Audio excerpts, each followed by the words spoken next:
In this video, I will explain to you the great Indian FDI story. The government has recently released data indicating a massive surge in the foreign direct investment during the pandemic year 2020-21. So obviously, this will raise quite a bit of alarm for every one of us, because how did foreign direct investment flew into India in such a big way at a time when Indian economy was registering its worst downturn? Because the last financial year, India's GDP fell by 7.3%. But so how did this happen? So before I explain to you the story, let me first tell you, is this statement correct? Did FDI surge happen in India? Yes, it happened. India received a whopping $82 billion. 1 billion is 100 crore during 2021. This is 10% higher than the previous year.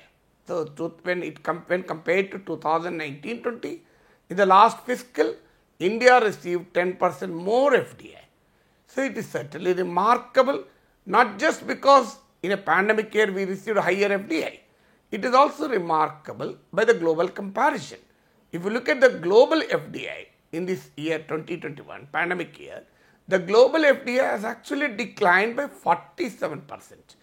Forget about even global FDI. Foreign direct investment into the developing countries has also declined by 12%. So at a time when the global FDI flows decline, at a time FDI inflows into developing countries decline, India has registered an increase in its foreign direct investment. So this is certainly a great achievement. But it is a great achievement only when you see the aggregates. But if you have to understand, if you want to unravel the great Indian FDI story, we should have a disaggregated view. So what do you mean by disaggregated view? I'll explain to you in this video, in the later part of this video, what is the disaggregated view. So before that, let me explain to you the difference between foreign portfolio investment and foreign direct investment. So there are two kinds of foreign investment. One is the FPI, foreign portfolio investment, or this is also called as foreign institutional investment. This actually refers to the investment that flows into the stock market.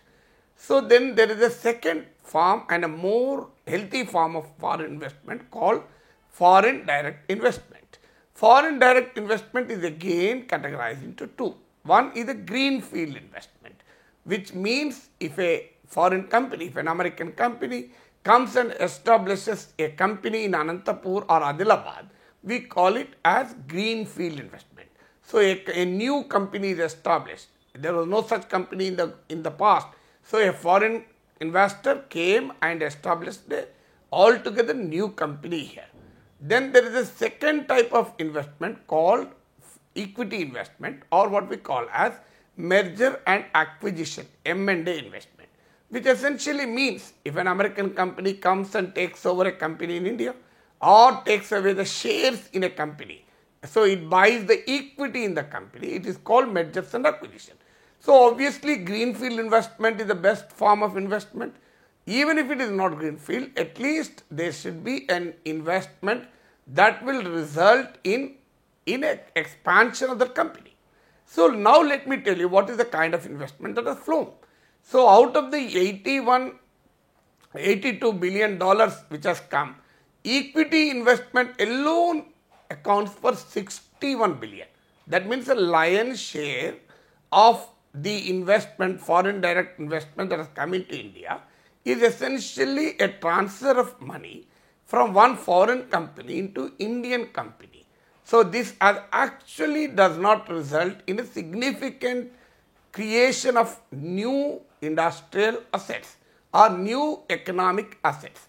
It is essentially a transfer of ownership from one company to the other. For example, the Facebook has purchased less than 10% of equity shares in the Reliance Jio. So what does it mean? It essentially means a transfer of ownership from Jio to Facebook to the extent of less than 10%. So this is the first drawback of the FDI story. So the greater part of this FDI is essentially equity investment. So 61 billion out of 82 billion dollars. Then the second comparison we have to do the sectoral composition of the FDI. So where is this FDI going into?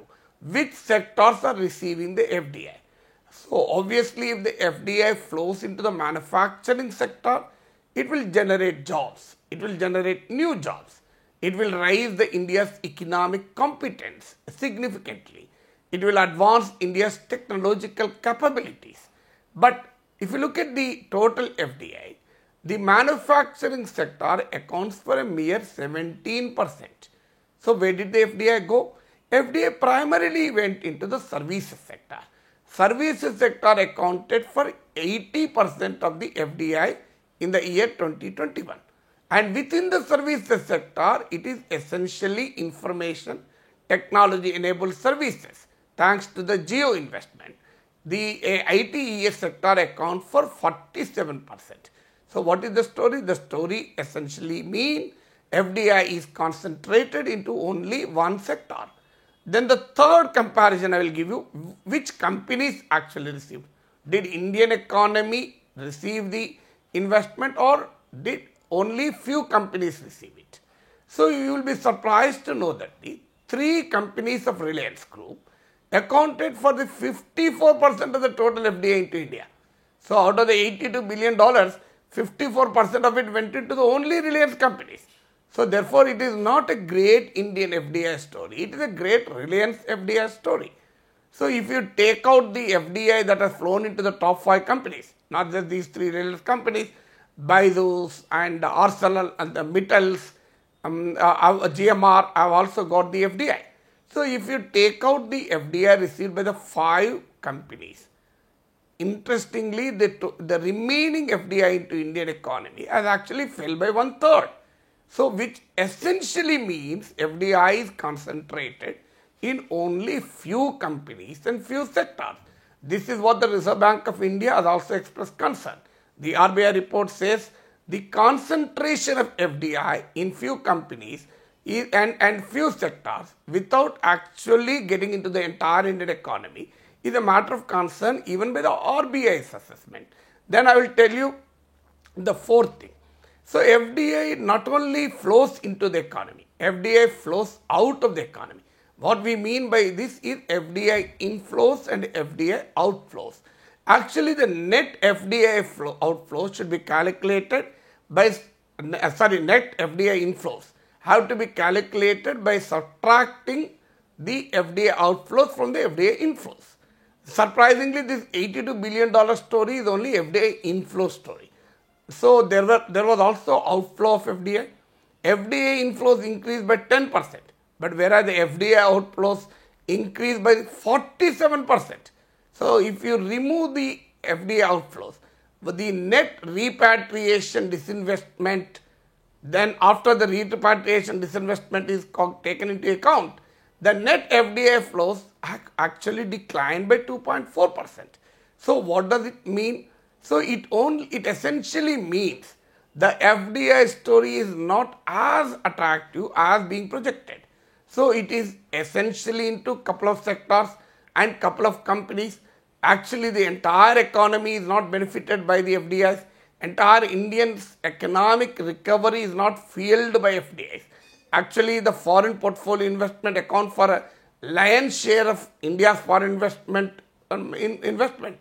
So it is essentially the investment, the butterfly capital or the footloose capital or the volatile capital it takes the major share of the India's total foreign investment. So, and even in that FDI, it is also the distribution is very, very skewed. It is confined to few sectors, few companies and mostly Reliance. So it is not a great Indian FDI story. It is essentially a great Reliance FDI story.